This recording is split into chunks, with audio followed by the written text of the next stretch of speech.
is 1999, destination Africa.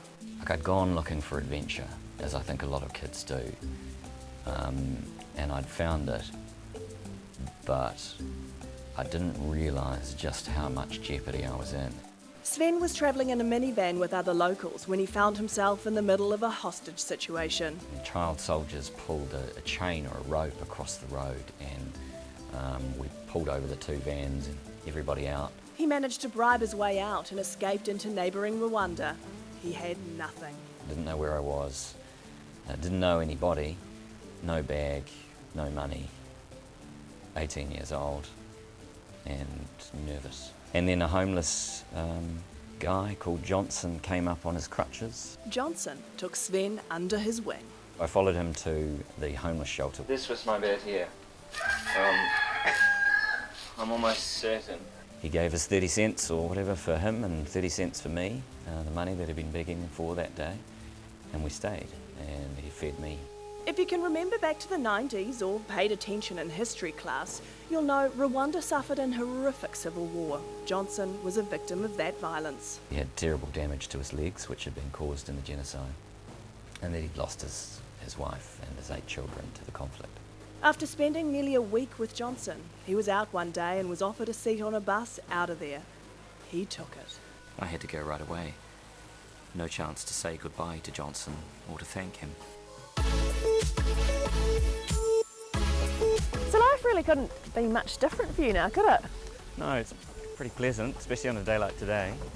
He's a lawyer at a big firm, settled down. Wife, kids, job, the whole shebang, I suppose. 18-month-old Jack is life's current adventure. But he never forgot that man Johnson. It's just one of those things that sort of built up over a number of years to the point where I felt compelled to do something about it. To go back to Rwanda and to try to find him. And so, 10 years later, I did. Not a cameraman, not a detective. He did his best to find Johnson. If anyone's seen Johnson, please give me a call.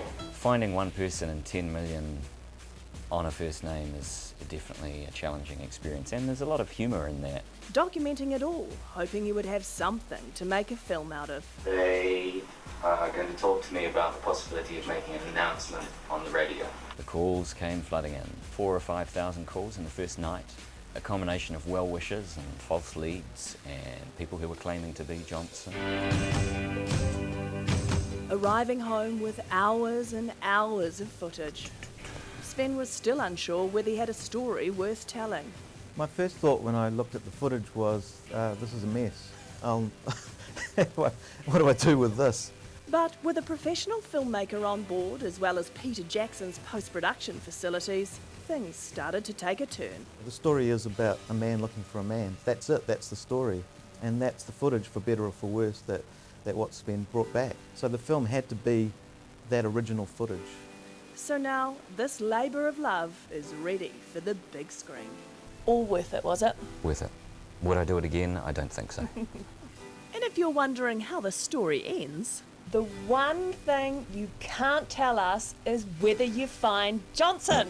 I'm sorry, I can't. I really can't. I just want people to go on that journey in the cinema on the day. You have to go watch it.